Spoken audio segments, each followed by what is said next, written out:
And joining us live from Victoria Island here in Lagos to discuss the issues arising from the 2022 budget is the lead director, Center for Social Justice, Mr. Eze Onyekwere.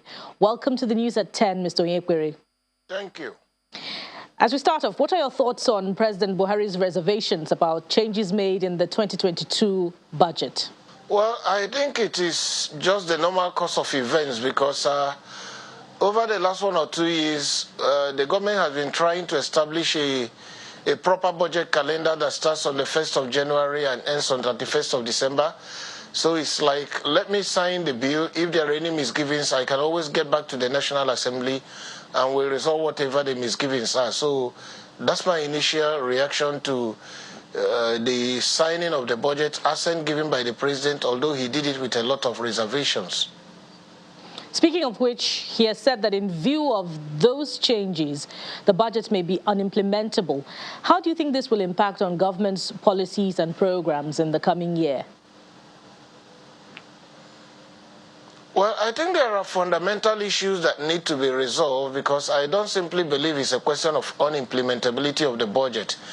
The fundamental issues about 3 or 4. One, the first one is that over the years, in view of Section 80 and 81 of the Constitution of the Federal Republic of Nigeria, 1999 as amended, we have failed to determine the extent of legislative and executive powers in matters of appropriation.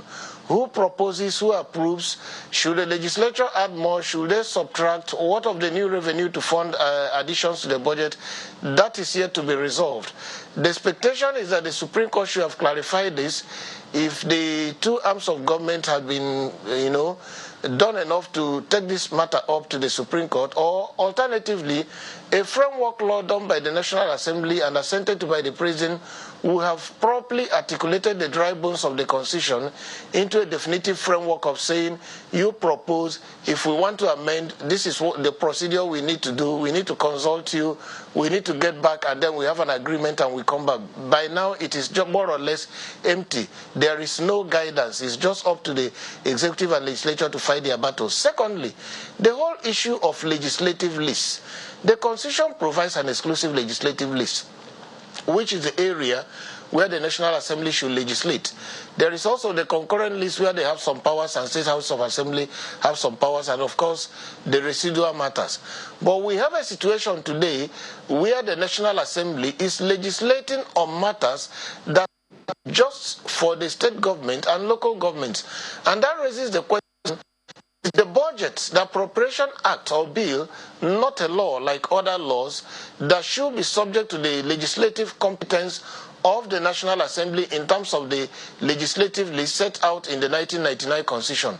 And for me and some other fiscal governance experts, we have been of the opinion that for the National Assembly to begin to budget on things that are in the set down for states and local governments, that it will be ultra-vires their powers to do that. But that has not been established by the courts conclusively. But we hold that since it is a law, it should also, what happens to other laws should also be applicable.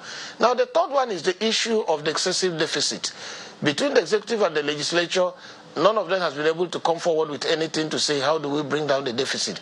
Now, the fourth one is a question of using loose words, which we have always identified in our analysis of the budget each time the president sends it to the National Assembly before it's approved by the legislature. We find out what we call frivolous, inappropriate, wasteful expenditure. When you begin to use such loose words as empowerment, capacity building, they have no defined, you cannot say this is exactly what they mean, except within the context where you provide them. And the president complained a lot about, rejuggling budget figures using the word empowerment to change them. So that's a question and an issue. Yes, thank you very much. As much as we'd like to continue the discussion, we would have to leave it here. Thank you very much, Mr. Eze Onyekwere, Lead Director, Center for Social Justice, for your thoughts on the concerns raised by the President to the 2022 budget. Thank you very much for being on the news at 10. My pleasure.